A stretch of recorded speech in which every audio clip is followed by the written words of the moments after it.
Kinalampag naman ng ilang kongresista ang mga NAIA officials sa muling pagbanggit sa Ninoy Aquino International Airport bilang worst airport. Worst airport. Nadismaya muli ang publiko at mga OFWs na lumutang sa isang website sa pangalawang pagkakataon bilang pinakamalalang airport sa buong mundo. Kine-question tuloy ng mga mambabatas ang pinangakong 1.6 billion peso airport rehabilitation project na ipinangako ng pamahalaan.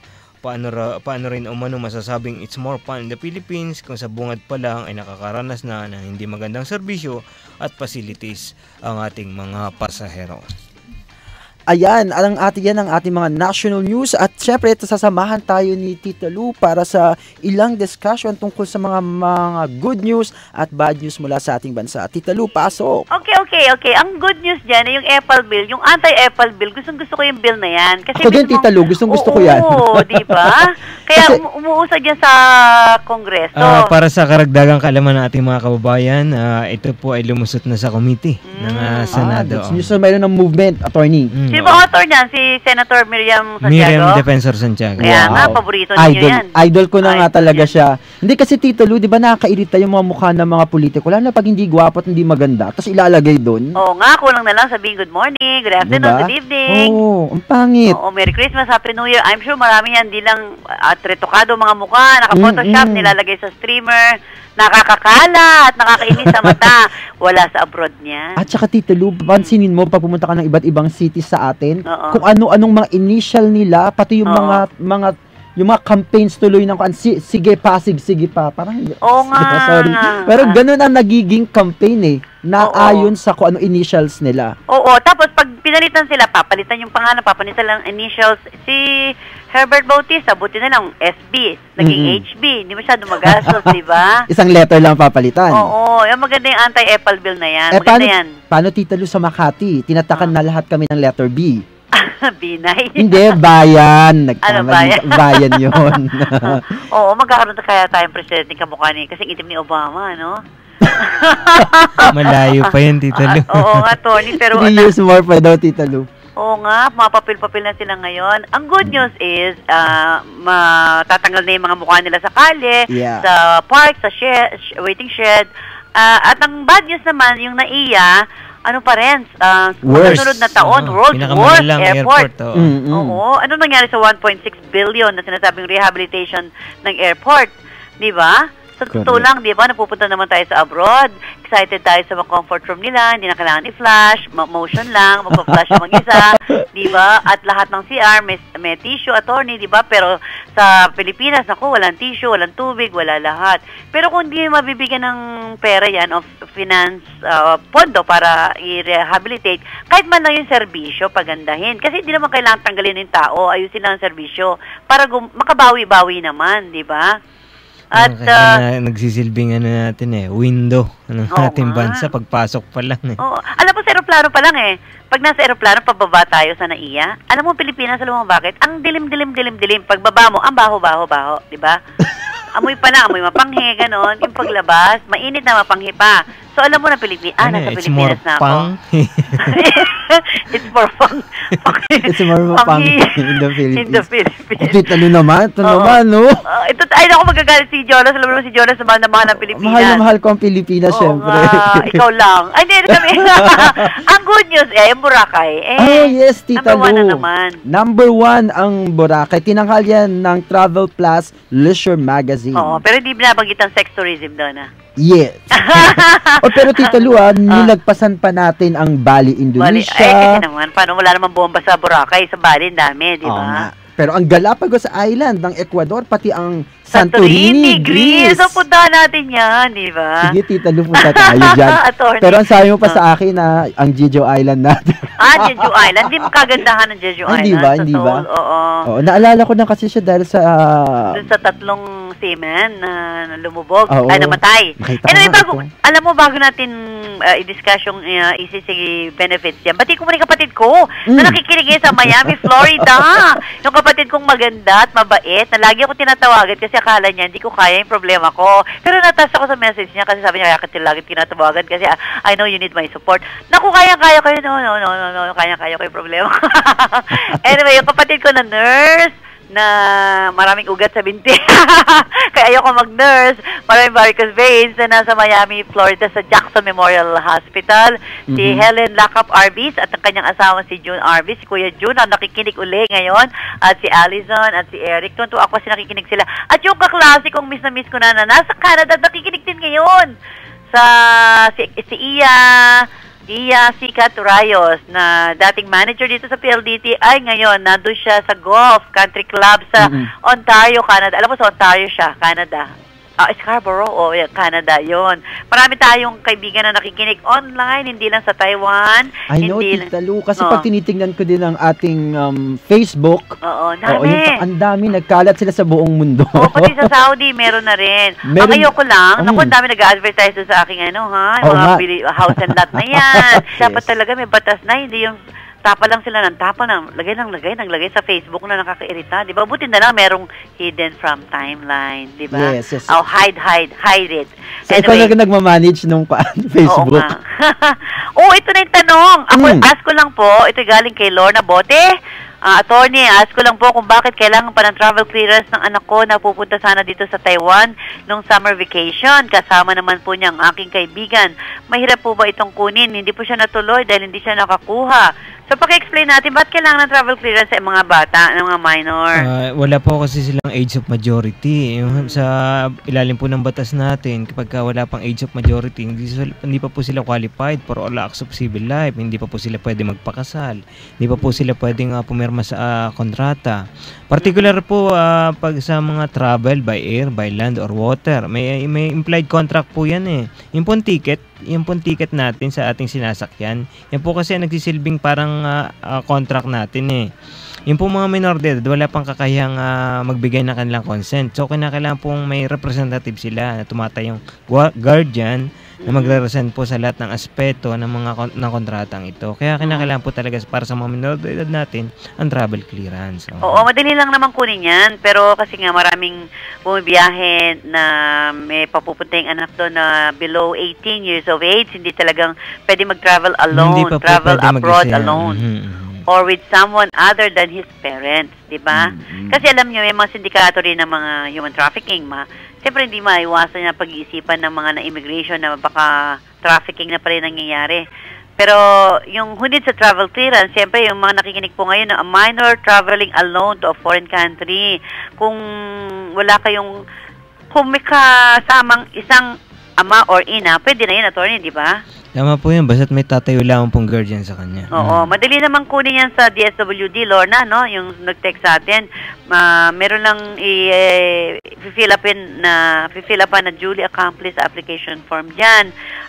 Photocopy ng birth certificate ng inyong anak, written consent of both parents, o kaya yung solo parent, na pinapayagan yung minor to travel alone to a foreign country. Preventive measure din yan, kagaya ng nabanggit mo, Tita Lu, sa ating sa batas natin against human trafficking. Oo nga, tama. So, yun po nag-text sa atin, kailangan po talaga ng travel clearance. Huwag muna kumuha ng ticket without a travel clearance from DSWD. Kaya para hindi ma-frustrate ang bata, syempre nga naman abroad with you. Naman, Tita Lu, exciting kaya mag-travel mag-isa. Oo nga. Diba? Pero kung minor nga, hindi pa payagan. Medyo delikado talaga, delikado. Kahit na 1 hour and 45 minutes lang yan sa Taiwan, na napakalapit, ano? Actually, Lorna, that's for the good of your kid. Oo. Diba?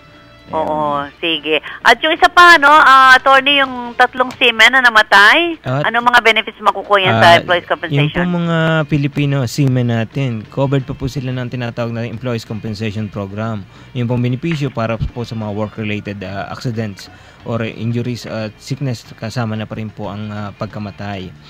Kung sila po ay ang mga beneficiary po ng mga involved sa ganong insidente, yung po kanilang mga surviving spouse o kamag-anak, pwede po sila lumapit sa pinakamalapit na branch ng SSS, doon po sa agency ng mga seaman na ito, o doon po sa branch ng SSS sa pinakamalapit sa lugar na kanilang tinitirahan. So, magsadya po sila dito, sabihin lamang nila, magpapile sila ng easy benefits. At doon po sa form na ibibigay sa kanila, nandun na rin po ang listahan ng mga requirements. Okay. At bago ako kumalas, yung December 18 event natin sa POEA, attorney, sana nandun ka rin. Appear po yan ng Dole. So, malamang nandyan din po kami. Oo. 2012 Model OFW Family of the Year Awards. Gagawin din po yan sa December. Halos kasabay natin yan. Pero tayo sa December 18 sa POEA, sa lahat po na nakikinig ngayon, pwede po kayo magpunta dyan. Wala pong bayad yan at wala rin pong babayaran. Mayroon pang ibibigay na gift certificate. May nag-text sa atin ngayon lang. Hi po, Ate Lu. Masayang pakikinig po. Si Junie po ito ng Taiwan. Ayan. Hi, Junie. Oo. Ang text number natin, 0926-617-8082.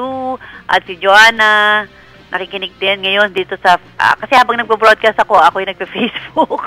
At ang pangalan nila rito nag-a-appear, sina Pearly, sina Mary Ellen, Espero, sina Celi Reyes, si Jer Laxina, si Joanne Gorospe, at si Iya Sicatrayos ng Canada, at siyempre si Rodeline Digamo, si Pearly, nakikinig din sila, at si...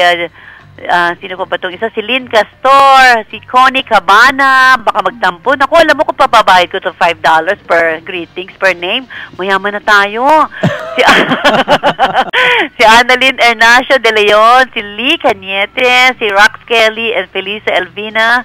Sila yung nagre-repost nung nung problema ni Nugid na i-check po natin yan sa OWA at sa DFA. At syempre, tingnan nyo lang yung Facebook, yung personal Facebook ko, na Lu Medina, itatype nyo lang po. At makikita nyo dito yung pagbati ni Shin from Palau, si Shin Bautista Colendres. Ganito lang po ang gagawin ninyo. Diba, Jonas, hindi naman pala kailangan i-upload dito sa Facebook, sa YouTube. Yeah. Babati lang sila at binabati yung mga nakikinig sa atin at yung mga Merry Christmas and Happy New Year. Ganun lang ang gawing pagbati. Yeah, para yan sa program natin sa December yan, Tito. I-play natin sa video wall. Yes. At si attorney kailangan ko din ng pagbate. Sa video wall sa POEA habang hinihintay natin yung mamang perform. At siyempre nagpapasalamat tayo sa ating mga sponsors ng ating event, ang Ayala Land, ang Film Life, ang PhilHealth, Pag-ibig Fund, Jerry's, SSS, Jerry's Grill, Pro Friends, ang Pro Friends. Ang Jerry's Grill po, kilala na yan. They have 47 branches, 44 na sa Pilipinas, 3 sa US. Ay, meron din pala sila sa Singapore. International na siya, Tita Lu. Siyempre, mga Pilipino naghahanap ng mga Filipino favorites, no? Yes. Mga grilled seafood. At siyempre, ang Island Cove, bisitahin ang kanilang website, www.islandcovefil.com. Magbibigay din po yan ng accommodation. Ay, mag-swimming time bigla dyan. Sa ano po yan? Binakayan, Kawit, Cavite. Yan. At maraming salamat din sa ating mga sponsors, programang gabay ng OFW International, ang OWA, ang ECC, ang PhilHealth, SSS, Pag-ibig Fund. At siyempre, kayo muna dyan. Binabati ko ulit si Iya Sicatrayos ng Canada, si Helen Lacap Arvis ng Miami, Florida, at ang kanyang pamilya, si Kuya June Arvis, at siyempre si Allison at si Eric. Okay, kayo na munang bahala dyan. I-discuss nyo naman yung ibang problema ng mga OFW na iti-text sa inyo at ipo-forward ko yung mga text messages nila. Okay, Tita Lu, balikan ko kayo. Sige. So, magko-commercial muna tayo para bigyan daan ang ating mga sumusuporta sa atin. Okay. Magbabalik po kami. Ikaw ba ay manggagawang Pilipino na naaksidente o nagkasakit ng dahil sa trabaho? Huwag kang mabahala. Ang Employees Compensation Commission o ECC ay handang umalalay at tumulong sa iyo. Para sa karagdagang kaalaman, tumawag sa 899-4251 o mag-log on sa www.ecc.gov.ph o magsadya sa ECC 355 Hillpuyat Avenue, Makati City. Sa ECC, ang manggagawang Pinoy ay protektado. Tanong ni Bunso, Nay, 4 kaming inaalagaan mo. Tapos, nagtatrabaho ka pa. Bakit ang sipag-sipag mo? Bakit daw? Siyempre, kasi mahal ko sila. Buti may SSS Loan Penalty Condonation Program. Basta qualified, pwede nang bayaran ng buo o hulugan ng overdue loan. May bawas penalty pa. Bakit? Para buo ang benepisyo ko para sa pamilya. SSS Loan Penalty Condonation Program. Mula April hanggang September 2012. Visit sss.gov.ph. Sa mas pinalawak na servisyo, bawat isa'y siguradong protektado. Programang pangkat kalusugan, abot kaya na ng lahat. PhilHealth, lubos na maaasahan. PhilHealth, kaagapay ng bayan. Basta ika'y Pinoy, sagot ka ng PhilHealth. Kahit saan panig ng mundo, ang OWA ay laging kasama nyo. Mapaedukasyon o pangkabuhayan man, ang OWA ay kaagapay ng OFW sa tagumpay. Makipag-ugnayan sa Overseas Workers Welfare Administration, OWA Hotline 833-6992 o mag-text sa 0917-898-6992.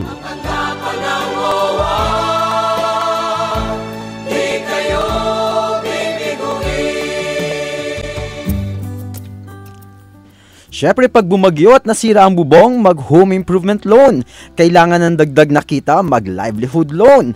Paano na ang pang-enroll ni Boy? Mag-educational loan. O di kaya ay pagod at kailangan mo na mag-relax, pwedeng mag-wellness loan o mag-vacation loan. Lahat ng ito at para sa iba pa ninyong pangangailangan, handang tumulong ang Pag-ibig Fund. Tawag na sa 724-4244 o bumisita sa Pag-ibig branch para mag-inquire tungkol sa multipurpose loan program. Sa Pag-ibig, ang pinaghirapan may katuparan. Ayan, at meron po tayo natitirang mga ilang minuto sa mga kaibigan natin dyan sa Taiwan. Huwag niyo pong kalimutan kumuha ng kopya ninyo ng The Migrants at nandiyan po yung column natin para sa buwan na ito. Basahin niyo po.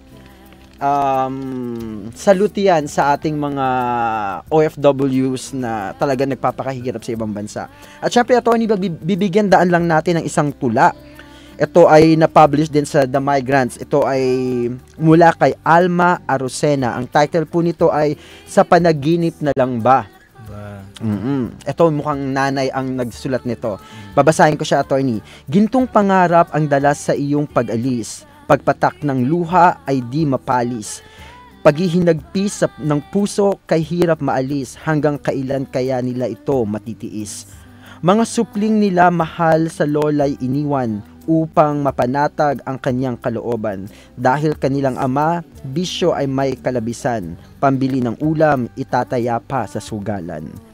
Bakit ba ganito ang kinasapitan? Ano ang kanilang nagawang pagkukulang? Ulirang mga ina ngayon nagtatangisan. Paano nila ito ngayon makakayanan? Buong pamilya noon ngayon ay wasak na tahanan. Mga anak na nagsisilakihan, saan mananahan? Kanilang ama ngayon nasa iba ng kandungan. Anong magagawa ng inang nakikidayuhan? Masayang pamilya na sana'y mapasa kanila. Ngayon sa panaginip na lang ba at sa alaala? Bakit ba nagkaroon ng hirap ay nabaliwala? May pag-asa pa bang mailaan para sa kanila? Pakiusap ko ngayon sa Diyos na may lalang, aking mga kaibigan, iyong patnubayan. Sila'y iyong bigyan ng tatag ng kalooban, pagsubok nilang dinadanas, kanilang malampasan. Yan. Punong-puno ng salubin ng isang ina na nangingibang bansa at nagkaroon ng problema dito sa ating bayan. Mukhang medyo common yung kanyang problema no? Yung umaalis ka, nagpakahirap ka na, yung asawa mo sumakabilang bahay naman. Sa kabilang bahay na. Pambili na nga lang doon ng ulam, pinangsugal pa. Kaya napupunta sa lola tuloy yung mga kan, di ba? So, nakakalungkot. Oo, nakakalungkot. Mother's Day din yan, Jonas. Yan kay Ate Alma Arocena, napakaganda po na inyong tula. Ang title niya, Sa Panaginip na Lang. Bakit nagtatanong na lang siya? Pwedeng lapatan ng musik. Oo nga. Pwedeng ipangtapat sa kanta ni Freddie Aguilar na Anak. Ito naman, Ina. Yan. At naubos na po ang ating isang buong oras. Kompletohin na. Ina, kapatid, anak. Title yan. Title ng programa. Yan. At syempre, ang gabay ng OFW International ay hatid sa inyo ng OWA, Overseas Workers Welfare Administration.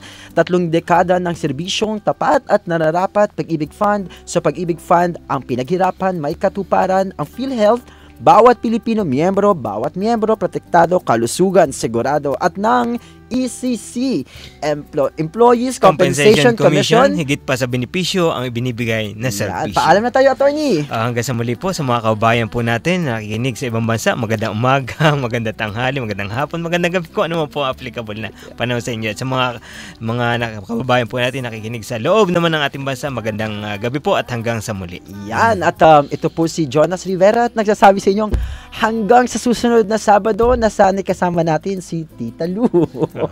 Yan, maraming salamat po. At sa mga hindi po nakapanood ng live streaming, pwede po kayong bumisita sa www.gabaynangofwinternational.com.